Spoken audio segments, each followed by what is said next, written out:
Bom, o tema é o que é corrente elétrica? E a resposta típica de um livro didático vai ser o movimento ordenado de cargas. Isso até que é verdade, mas é uma explicação que ignora as causas e os conceitos fundamentais envolvidos por trás disso. E essa conversa vai passar por diversos conceitos. A gente vai começar com carga elétrica. A carga é uma propriedade da matéria. Embora nem toda matéria possua carga. A gente vai ter cargas positivas ou negativas. As cargas vão afetar o espaço ao seu redor. E se a gente inserir outra carga próxima, vai haver uma interação mútua entre ambas. E quanto maior a carga, mais intensa vai ser essa influência. Quanto maior as cargas, né, mais intensa vai ser essa influência no espaço circundante. A gente sabe que cargas diferentes se atraem e cargas semelhantes se repelem. Bom, essa influência vai levar a gente para outro conceito, o conceito de campo. Mais especificamente o campo elétrico, né? O campo elétrico é o quê? Ele é um campo vetorial, ou seja, é um campo que vai possuir direção e sentido em cada ponto do espaço. Como ele vai se distribuir de forma mais ou menos simétrica ao redor da carga em todas as dimensões, é, a intensidade dele vai diminuir proporcionalmente à área da esfera que envolve esse campo, conforme a gente aumenta. E isso leva a gente para a famosa lei do inverso do quadrado, em que o campo elétrico tem intensidade inversamente proporcional ao quadrado da distância em relação à fonte. O conceito de campo elétrico vai levar a gente para uma outra ideia bem importante, que é a de potencial elétrico. E a gente pode fazer uma analogia com o potencial gravitacional, que é um produto do campo gravitacional pela altura. Da mesma forma, o potencial elétrico ele vai ser uma propriedade de um ponto do espaço influenciado pelo campo elétrico. E ele é proporcional ao campo E multiplicado pela distância em linha reta até aquele ponto, até a carga geradora. É, Beleza, aqui a gente consegue ver as linhas de equipotencial. Então, ao longo da linha vermelha, a gente vai ter um mesmo potencial. Ao longo da linha amarela, a gente vai ter um mesmo potencial. Ao longo da linha verde, a gente vai ter um mesmo potencial. Por causa dessa simetria radial do campo, a gente tem essas linhas circulares com o mesmo potencial.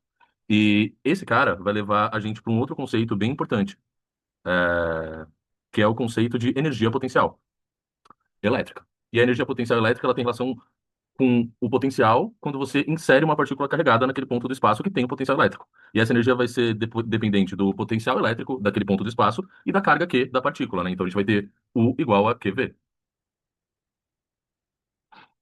Então, ou seja, né, o potencial elétrico ele depende apenas do campo e do ponto no espaço da distância que esse ponto está da fonte.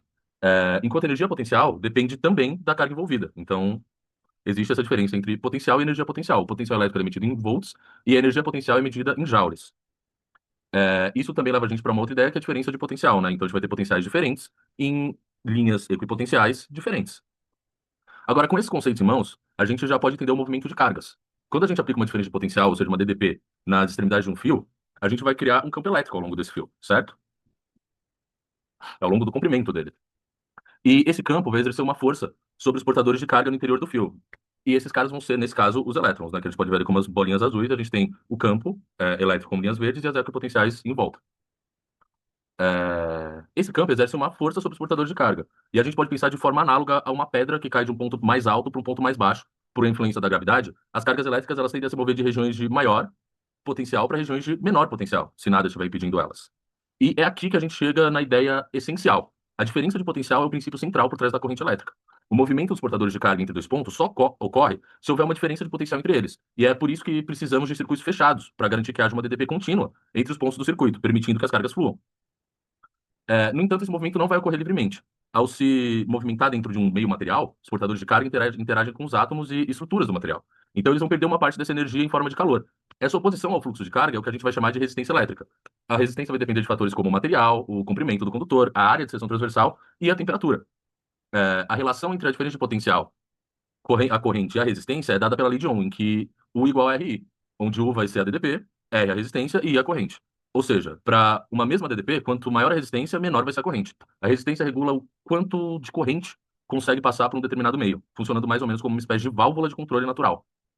E aí, a gente pode pensar em que meios a gente pode ter corrente. A gente pode ter correntes em sólidos, como fios metálicos, onde a corrente elétrica vai ser devido ao movimento de elétrons livres na banda de condução do material. Aí a gente aplica uma DDP e cria um campo que direciona esse movimento, gerando a corrente. A gente pode ter em líquidos, como soluções iônicas, a corrente é devida à movimentação dos íons positivos e negativos presentes na solução. Quando se aplica uma DDP, esses íons se movem em direções opostas de forma ordenada, e isso cria uma corrente elétrica.